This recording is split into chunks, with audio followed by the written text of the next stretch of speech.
ಕುಮಾರಸ್ವಾಮಿ ಅವ್ರಿಗೂ ಕನಸಲ್ಲಿ ನಮ್ಮ ಡಿ ಕೆ ಶಿವಕುಮಾರ್ ಸಾಹೇಬ್ರೆ ಬರ್ತಾರೆ. ಕುಮಾರಸ್ವಾಮಿ ಅವ್ರು ನಾನು ನಿದ್ದೆಯಲ್ಲಿ ಸಾರ್ ಅಂದರೆ ಡಿ ಕೆ ಅಂತಾರೆ. ಕುಮಾರಸ್ವಾಮಿ ಅವರೆಲ್ಲಾದರೂ ಈಗ ನಿದ್ದೆ ಹೋಗುವಾಗ ಸಾರ್ ಅಂದರೆ ಡಿ ಕೆ ಅಂತಾರೆ. ಅವ್ರಿಗೂ ಕನಸಲ್ಲಿ ನಮ್ಮ ಡಿ ಕೆ ಸಾಹೇಬ್ರೆ ಒಂಥರ ನನಗೆ ಗೊತ್ತಿರೋ ಪ್ರಕಾರ ಯಾಕೋ ಕುಮಾರಸ್ವಾಮಿ ಅವ್ರಿಗೆ ನಮ್ಮ ಡಿ ಕೆ ಸಾಹೇಬ್ರ ಮೇಲೆ ಪ್ಯಾರು ಮೊಹಬ್ಬತ್ತು ಇಷ್ಕು ಲವ್ ಎಲ್ಲ ಆಗಿದೆ ಅನಿಸುತ್ತೆ. ಈ ಒಂದು ವಯಸ್ಸಲ್ಲಿದ್ದಾಗ ನಾವು ಇಷ್ಟಪಟ್ಟವ್ರಿಗೆ ಜ್ಞಾಪಕ ಬರಲ್ವಾ ಕನಸಲ್ಲೂ ಮನಸ್ಸಲ್ಲೂ ಅಲ್ಲಿ. ಹಂಗೆ ಒಂಥರ ಕುಮಾರಸ್ವಾಮಿ ಅವ್ರಿಗೆ ನಮ್ಮ ಡಿ ಕೆ ಸಾಹೇಬ್ರ ಬಗ್ಗೆ ಕ್ರಶ್ ಆಗಿದೆ. ಎಂಥ ಕ್ರಶ್ ಆಗಿದೆ ಅಂದರೆ ಅವ್ರು ಬಿಟ್ಟು ಇನ್ನೇನೂ ಜ್ಞಾಪಕ ಬರಲ್ಲ. ಅಲ್ಲರಿ ಯಾವುದನ್ನು ಲಿಂಕ್ ಮಾಡ್ತಿದ್ದಾರೆ? IT ED ಇರೋದು ಅವ್ರ ಕೈಯಲ್ಲಿ. IT EDನ ಕಳಿಸಿರೋದೇ ಕುಮಾರಸ್ವಾಮಿ ಅವರು.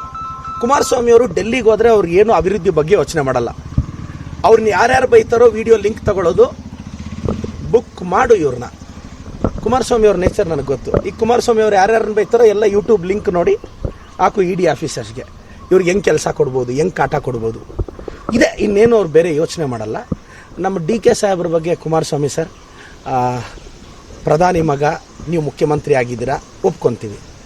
ಆದರೆ ರೈತನ ಮಗ ಉಪಮುಖ್ಯಮಂತ್ರಿ ಆದಷ್ಟು ನಿಮ್ಮಷ್ಟು ಜರ್ನಿ ಈಸಿ ಇರಲಿಲ್ಲ. ಸಹಿಸ್ಕೋಬೇಕಲ್ಲ ಸರ್. ನೀವು ಬೇರೆಯವ್ರನ್ನೂ ಸಹಿಸಲ್ಲ, ನಿಮ್ಮ ಸಮುದಾಯದವ್ರನ್ನೂ ಸಹಿಸಲ್ಲ ಅಂದರೆ ಹೆಂಗೆ ಸರ್? ಬಿಡಿ, ಈಗ ನೀವು ಕುಮಾರಸ್ವಾಮಿ ಅವರ ಬೇರೆ ಸಮುದಾಯದವ್ರನ್ನೂ ನೀವು ಹೆಂಗೂ ನಿಮ್ಮ ಪಾರ್ಟಿಯಲ್ಲಿ ಬೆಳೆಯೋಕ್ಕೆ ಬಿಡಲಿಲ್ಲ. ನಿಮ್ಮ ಸಮುದಾಯದ ಹುಡುಗ ರೀ, ಒಕ್ಕಲಿಗ ಸಮುದಾಯದ ಹುಡುಗ ಈ ರಾಜ್ಯಕ್ಕೆ ಉಪಮುಖ್ಯಮಂತ್ರಿ ಆಗಿದ್ದಾರೆ. ನೀವು ಅದನ್ನೂ ಸಹಿಸ್ಕೊಳ್ಳಿಲ್ಲ ಅಂದರೆ ಸರ್ ಇದು ಹೆಂಗೆ ಗೊತ್ತಾ ರಾಜಕಾರಣ?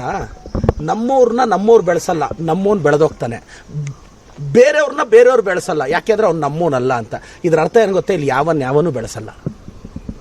ಈಗ ಕುಮಾರಸ್ವಾಮಿ ಅವ್ರಿಗೆ ಇವತ್ತು ಒಕ್ಕಲಿಗರ ಪರಮೋಚ್ಚ ಲೀಡರ್ಶಿಪ್ ಒಂದು ಕಾಲದಲ್ಲಿ ಅವ್ರಿಗಿತ್ತಲ್ಲ. ಇವತ್ತು ಯಾರೋ ಒಬ್ರು ಸ್ಟೇಟ್ನ ಸಮರ್ಥವಾಗಿ ನಿಭಾಯಿಸ್ತಾ ಇದ್ದಾರಲ್ಲ, ಹೊಟ್ಟೆ ಕಿಚ್ಚು ಪಟ್ಕೊಂಡ್ರೆ ಹೆಂಗೆ? ಇಲ್ಲ, ಡಿ ಕೆ ಸಾಹೇಬ್ರ ಪಾಡ್ಗೆ ಅವ್ರನ್ನ ಬಿಡಿ ಕುಮಾರಸ್ವಾಮಿ ಸರ್. ನನಗೆ ಕುಮಾರಸ್ವಾಮಿ ಅವ್ರ ಬಗ್ಗೆನೂ ಭಾಳ ಗೌರವ ಇದೆ. ದಯವಿಟ್ಟು ನನ್ನ ಯೂಟ್ಯೂಬ್ ಲಿಂಕ್ ಇಟ್ಕೊಂಡು ಎಲ್ಲಾದರೂ IT ED ಅವ್ರು ಕೊಟ್ಬಿಟ್ಟಿರಾ ಸರ್? ಯಾರು? ನಾನು ಬೆಳಗ್ಗೆ 7 ಗಂಟೆ 7:15 ನನ್ನ ಮನೆ ಕಾಲಿಂಗ್ ಬೆಲ್ ಆದರೆ ನನ್ನ ಡೋರ್ ಓಪನ್ ಮಾಡುವಾಗ IT ED ಅವ್ರು ನಿಂತಿರ್ತಾರೆ ಅನ್ನೋ ಕಾನ್ಫಿಡೆನ್ಸಲ್ಲೇ ಇದ್ದೀನಿ. ದಾಳಿ ಗೀಳಿ ಭಯ ಗಿಯ ಏನಿಲ್ಲ. ಈಗ ಒಂದು ಕೂದಲು IT EDಗೆಲ್ಲ IT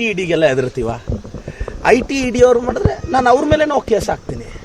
ಏನು ಹೆದರಿಕೆ ಪ್ರಶ್ನೆ ಇಲ್ಲ. ರಾಜಕಾರಣಕ್ಕೆ ಬಂದ ಮೇಲೆ ಈ ಮಾನ ಮರ್ಯಾದೆ ಭಯ ಎಲ್ಲ ಬಿಟ್ಬಿಡ್ಬೇಕು. ಬಿಟ್ಟಿರೋನೇ ರಾಜಕಾರಣದಲ್ಲಿ ಸರ್ವೈವ್ ಆಗೋದು. ಬಟ್ ನನಗೆ ಬೇಜಾರೇನು ಅಂದರೆ ಸ್ವಲ್ಪ ಕುಮಾರಸ್ವಾಮಿ ಅವರು ಮೋಸ್ಟ್ಲಿ ನೋಡ್ಬೇಕು ಯಾರ್ಯಾರು ಇದ್ದಾರೋ ಹಿಟ್ ಲಿಸ್ಟಲ್ಲಿ. ಕುಮಾರಸ್ವಾಮಿ ಅವ್ರ ಹಿಟ್ ಲಿಸ್ಟಲ್ಲಿ, BJP ಅವ್ರ ಹಿಟ್ ಲಿಸ್ಟಲ್ಲಿ. ಲೆಟ್ಸ್ ಸಿ ಅವ್ರು ಏನು ಮಾಡಿದ್ರು 29ರಲ್ಲಿ ಸೆಂಟರಲ್ಲಿ ನಾವು ಬರ್ತೀವಿ ಅಧಿಕಾರಕ್ಕೆ. ರಾಹುಲ್ ಗಾಂಧಿ ಪ್ರೈಮ್ ಮಿನಿಸ್ಟರ್ ಆಗೋದು ಯಾರಿಂದನೂ ತಪ್ಸಕ್ಕೆ ಸಾಧ್ಯ ಇಲ್ಲ. ಅಲ್ರಿ, ಏನು 13-14 ವರ್ಷ ಆದರೂ ಅದೇನು ಸರ್? ಅದೇ ಮೋದಿ ಅವ ಯಾವುದು ಸರ್ ಇದು? ನರೇಂದ್ರ ಮೋದಿ ಅವ್ರಿಗೆ ನಾನು ಪ್ರಶ್ನೆ ಕೇಳೋಕ್ಕೆ ಇಷ್ಟಪಡ್ತೀನಿ. ಚಲವಾದಿ ನಾರಾಯಣ ಸ್ವಾಮಿ ಅವ್ರು ಹೇಳ್ತಾರೆ ಮೋದಿ ಅವ್ರನ್ನ ಇವ್ರು ಪ್ರಶ್ನೆ ಮಾಡ್ತಾರೆ ಅಂತ. ರೀ, ಮೋದಿ ಅವ್ರು ಈ ದೇಶದ ಪ್ರಧಾನಿಗಳ್ರಿ, ನಾವು ಪ್ರಶ್ನೆ ಮಾಡ್ತೀವಿ ರೀ, ಪ್ರಜಾಪ್ರಭುತ್ವ ಇದು. ಅವ್ರನ್ನ ಪ್ರಶ್ನೆ ಮಾಡಬಾರ್ದು ಅಂದರೆ ಹೇಳಿ ಮೋದಿ ಸಾಹೇಬ್ರನ್ನ ಹೋಗಿ ರಿಸೈನ್ ಕೊಟ್ಟು ರಿಟೈರ್ಡ್ ಆಗಿ ಆರಾಮಾಗಿರೋಕ್ಕೆ ಹೇಳಿ. ನಾವ್ಯಾರು ಪ್ರಶ್ನೆ ಮಾಡಲ್ಲ. ಈ ದೇಶದ ಪ್ರಧಾನಿಗಳನ್ನ, ಈ ದೇಶದ ಹೋಮ್ ಮಿನಿಸ್ಟರ್ನ ನಾವು ಪ್ರಶ್ನೆ ಮಾಡ್ತಿರ್ತೀವಿ. ಪ್ರಜಾಪ್ರಭುತ್ವದಲ್ಲಿ ನೀವು ಕ್ವಶನೇ ಮಾಡಬಾರ್ದು ಅಂದರೆ ನಾವ್ಯಾರು ಈ ಪ್ರೈವೇಟ್ ಲಿಮಿಟೆಡ್ ಕಂಪನಿಗಳು ಕಟ್ಟಿ ಬಿಸ್ನೆಸ್ ಮಾಡೋರ್ನ ಯಾರನ್ನೂ ಪ್ರಶ್ನೆ ಮಾಡ್ತಿದ್ದೀವ ಸರ್? ನಾವು ಬೈತಿದ್ದೀವ? ಈಗ ಚಲವಾದಿ ನಾರಾಯಣ ಸ್ವಾಮಿ ಅವರು ನಾಳೆ ರಾಜೀನಾಮೆ ಕೊಟ್ಟುಬಿಟ್ಟು ಮನೇಲಿ ಇರಕ್ಕೆ ಹೇಳಿ, ಆರಾಮಾಗೋ ಒಂದು retirement plan all the best ಹೇಳಿ ಬರ್ತೀವಿ ರಾಜಕಾರಣದಲ್ಲಿ.